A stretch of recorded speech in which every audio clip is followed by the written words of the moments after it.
Know that there is so much more going on outside of my life. I am a blip in this whole thing.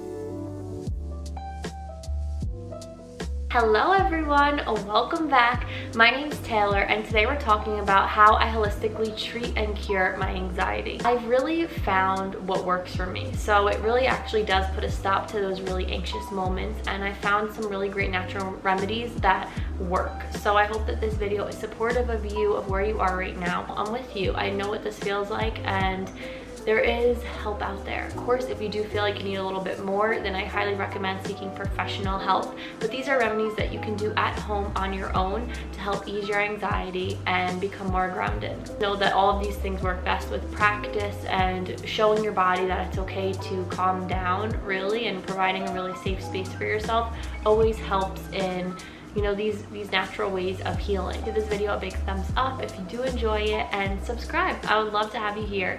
So let's just get started. The way that I heal my anxiety through natural remedies, one of them is I say affirmations out loud. I'll say the opposite statement, but in a way that I can believe it. So if I'm having a day where I'm just feeling like a little out of control, or if I'm feeling like I just need to get a grip on myself, I am capable, I am independent, I know God has me. You are beautiful, you are strong, your face is beautiful, your heart is beautiful, your heart is open, your heart is flowing, you're love, you are light, everybody loves you. And I'll just say these things to myself to help myself get through that constant negative loop.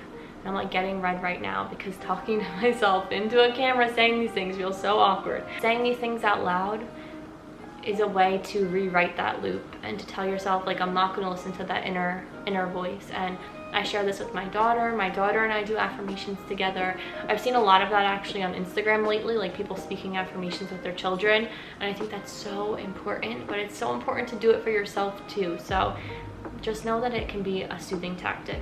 A gratitude practice. And before recently, I've always heard of gratitude practices, but I never knew what that looked like for myself. And one of the ways that I connect through gratitude is not only do I mention like what I'm thankful for in other people and having other people in my life, but I'm grateful for things that are specific to me, and that really helps me. So when I wake up in the morning, I will get all my journals out, which I don't have one of my books near me, but this is one of them. And I write in my journal that I'm grateful for like my health and my mobility, and that I can do a workout, and that I can sit in my kitchen and drink coffee. Like all of those things that I take for granted for every single day, I thank God for, and I write my gratitude list on. I never knew what people meant, but once I started to do it, I then started to be grateful for the harder things that were in my life. And throughout the day, I find myself saying thank you to God. Like when things go really good, I think like everybody out loud, and when things don't go well, I thank God for the lesson and for the new direction that I'm going in. And it's just showed me how to be grateful even at times in the doubt and the unknown and feeling really confused and anxious. I refer back to this gratitude practice, and that's why it's called a practice, because it needs to be practiced in order to be effective. And I've heard before, mindfulness is a muscle, and it's so true. When I started to implement this into my daily life, I started to feel like they were working and that they were gaining effectiveness. And one day you're gonna realize like, okay, wow, like when things are kind of off, I am grateful for all of these other things that are really good in my life, and you can just revert back to that whenever you need to. Another thing that I do is I journal, and this is something that I kind of pick up and put down depending on where I am in my life, but recently I've picked it back up. And the way that I journal is I take my Jesus Calling book, which is my devotionals, and every morning I read a devotional, and sometimes I'll read the scriptures that go with it. In that morning devotional, I'll take things from it and I'll either journal on it, I'll say my thoughts on it, or I'll just make a little journal prompt to kind of get me out of any anxiety that I'm feeling right in the mornings. When I'm feeling anxious about something, I'll write in the journal, I'm feeling really anxious about, not knowing what's going to happen with this or waiting to hear about this, and releasing it onto paper allows me to feel grounded. And I've noticed that with anxiety, normally feeling that lack of control, like the equal and opposite reaction that I have is all the difference. So if I turn that anxiety into feeling really grounded and releasing so I can feel grounded, I can normally turn around my day. And with this practice, I've turned around my attitude in moments, and it has stopped me from having any further anxiety for the day. Another way that I holistically heal my anxiety, and this practice has been so beautiful in my life, is through Reiki. What Reiki does is it moves energy in the body. So if you're having any blockages anywhere, if you're moving through any trauma, any secondhand trauma, any experiences that don't resonate with who you are or things that you want to move on from, Reiki helps to move that energy, like wherever you're storing it in your body, and it can really help gain clarity on why you're feeling like that and release it. I like to receive Reiki and do it for myself when I'm feeling super flighty and like not in my body, if that makes sense. And the way that it calms me down is it calms my nervous system because I'm in a meditative state. It moves that energy and creates a release that helps me feel more grounded. Sometimes anxiety builds up because there's no release. And once I can let go of a certain situation, my anxiety eases and it steps aside and it doesn't bother me, and then I can kind of move on. So Reiki helps me really process things, even on a subconscious level, and helps me clear energy that I'm holding in my body. And through that, I become more grounded, way more level-headed, and can move on from things that have in the past hurt me or current situations that are no longer serving me.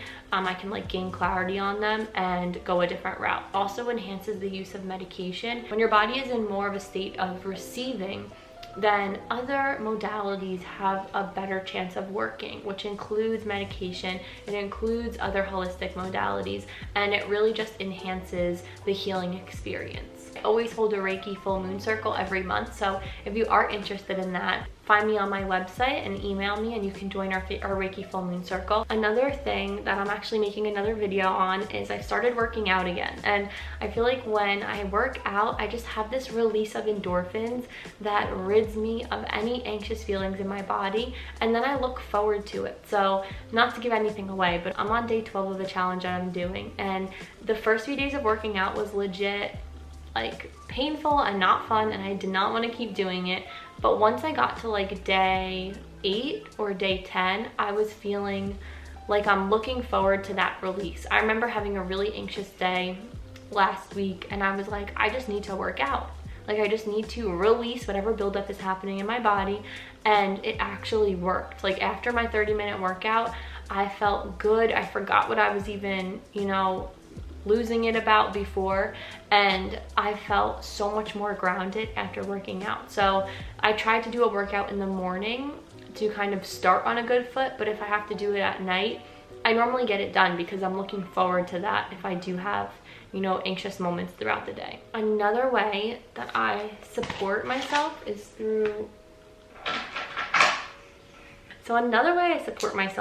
a support crystal. So these are some of the crystals that I like shape-wise,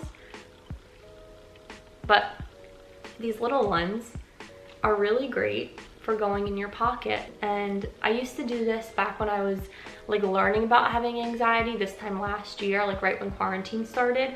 I started to wear a support bracelet. So when I was having like that constant loop of thoughts, looking at my bracelet would help me clear that in like an instant. And then soon it was just something that I had on every single day. And whenever I was going through a time where I just couldn't stop thinking, I couldn't turn my mind off, I would take a look at my bracelet and know like, turn it off, your mind is doing this to you because it can.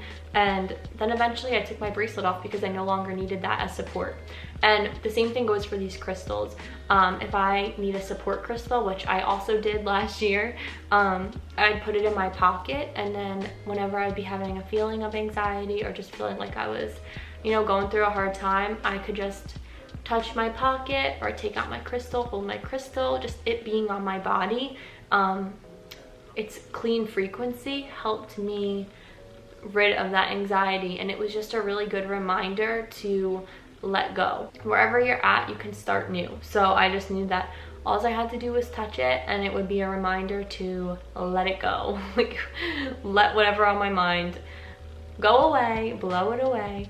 And yeah, it was really helpful. This is a little bit of a bigger one. Like, you can set it out on like a table or something. So in like a common place, like a living room, if you have like a bigger crystal, you can kind of put it out to like ward off those negative energies, but also be a reminder to let it all go. Another way that I've learned how to ease my anxiety is to learn and know that there is so much more going on outside of my life. I am a blip in this whole thing, and that we are all working in such synchronicity that really I can't be upset about where I am. Like, the reason that I'm going through something is either to teach me a lesson or to show me another way, and for that I have to be grateful. And one of the ways I know how to trust and to tap in to, you know, that bigger, greater sense of self and knowing that there's more out there than just myself is through spirituality and of course God. That is like the one practice that I've had for so long that really keeps me grounded, is my time with God and creating that time with him every single day.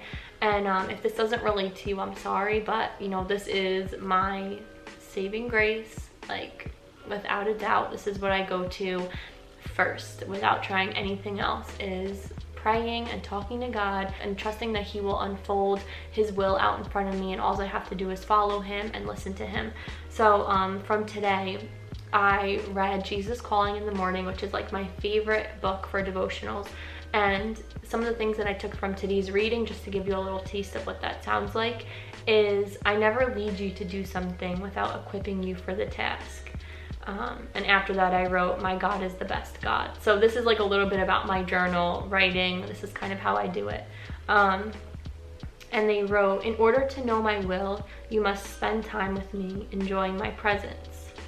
Which to me just means to quiet down and listen to what he is saying, or listen to what's coming through for you. I will show you the path of life. In my presence is fullness of joy. At my right hand there are pleasures forevermore. And after that I wrote, I'm so grateful for you, God. I'm so grateful to be alive. I'm so grateful to choose abundance for my mind. And it is okay to say no. It is okay to let go. I choose abundance. I choose love. I choose faith. And that's kind of a little taste of my affirmations to myself too. When I'm going through a hard time, I tell myself that I can choose, and that I'm always supported by God's will, and what is supposed to be mine is mine. What I'm supposed to do, I do. And just by following that inner voice or messages from God, I know that I can trust the process of what's going on in my life. This is a way I release tension, I release any stress, any worries, and that automatically makes me feel much more grounded and grateful and in my body and in my present experience. So those are a few ways that I holistically treat my anxiety, and I hope that it sheds some light on some of the different ways that you can do it without medications. But of course, if you need medications, there is nothing wrong with that. Like, everybody needs their own things, and there's different times in our lives where we need different things. So never feel shameful or discouraged if you have to lean on other people or medications for your anxiety. I think it can be really helpful to try different ways to heal anxiety. But thank you guys so much for being here today, and I'll see you guys in the next video.